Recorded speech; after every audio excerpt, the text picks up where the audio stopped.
So as a dental sleep medicine provider, how do you gain more leverage with referring physicians? One of the things you can do if you're running a targeted social media ad campaign and you're generating leads, or you're actively screening your patients in the chair in your dental practice, you leverage those. You leverage those patients that you're bringing into your office. And here's the exact steps you need to do in order to reach out to those physicians and get them to start referring to you. Do not go to their office and try and schedule some kind of lunch with them where you can explain and educate that physician on the validity or efficacy of dental sleep medicine. They do not want to hear your spiel. They already think you're driving outside your lane. Here's what you do.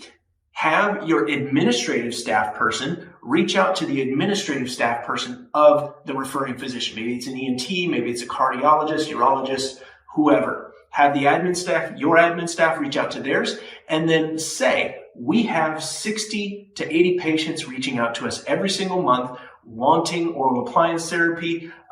We need to be able to work with an ENT that we trust. Is that a conversation your doctor would like to have with ours? Now, in the administrative community, there's a much different relationship between those people and physicians and doctors. That's a different relationship. Administrative staff, they trust one another because they're both dealing with the same headaches on a daily basis. So when your admin staff reaches out to another admin staff at another office of a referring physician, there's already some mutual camaraderie there. And you have all of the leverage because you're the one who's looking to refer your patients somewhere. So give that a shot. Have your admin staff reach out to the other admin staff of the referring physician you're trying to connect with. And you're going to have a much better success rate in having those conversations.